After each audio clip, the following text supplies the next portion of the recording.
नमस्कार।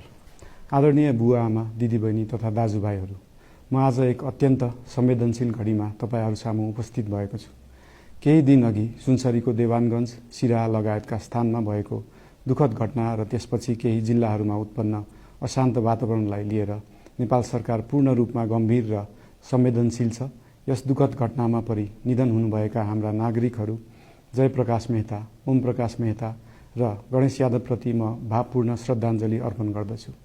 साथै शोक सन्तप्त परिवारजनहरूमा नेपाल सरकारका तर्फबाट गहिरो संवेदना व्यक्त गर्दछु। घटनामा परि घाइते हुनुभएका सम्पूर्ण नागरिकहरूको शीघ्र स्वास्थ्य लाभको कामना गर्दछु।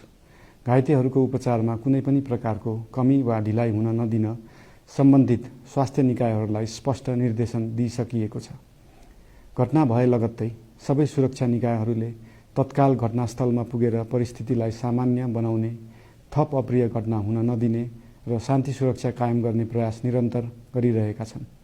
घटनाको निष्पक्ष छानबिन गरी दोषीलाई कडा कानुनी कारबाही गर्न गृह मन्त्रालयले छानबिन समिति गठन गरिसकेको छ। म सबैमा विश्वास दिलाउन चाहन्छु कि यो छानबिन पूर्ण रूपमा निष्पक्ष र पारदर्शी हुनेछ।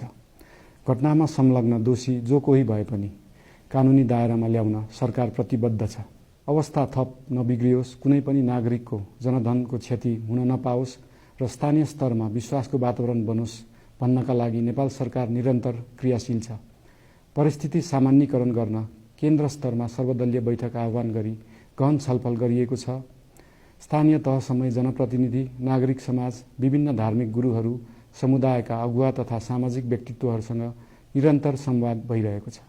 स्थानीय स्थितिको प्रत्यक्ष अनुगमन गर्न, पीडित पक्षसँग संवाद गर्न र शान्ति सुरक्षालाई थप सुदृढ बनाउन गृहमन्त्री स्वयं सो स्थानमा पुगिसक्नु भएको छ।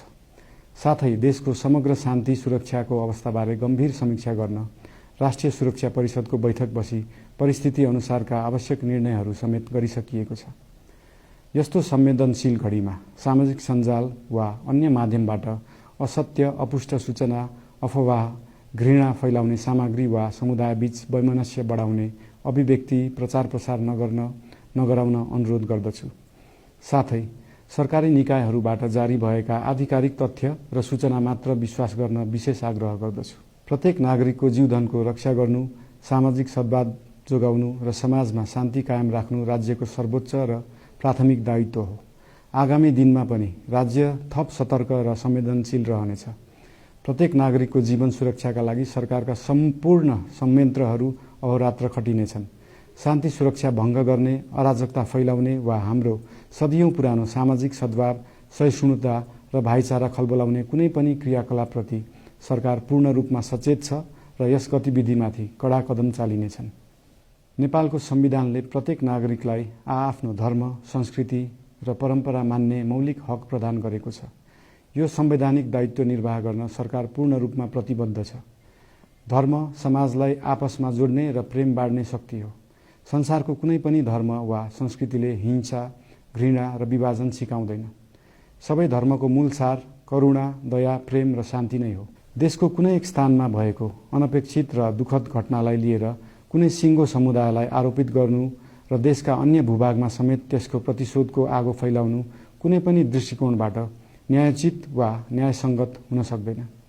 आदरणीय बुवा आमा, दिदीबहिनी तथा दाजुभाइहरू, हाम्रो इतिहास साक्षी छ कठिनभन्दा कठिन र अप्ठ्यारो परिस्थितिमा पनि आपसी एकता, सहिष्णुता र विवेक नै हाम्रो सबैभन्दा ठूलो शक्ति बनेका छन्।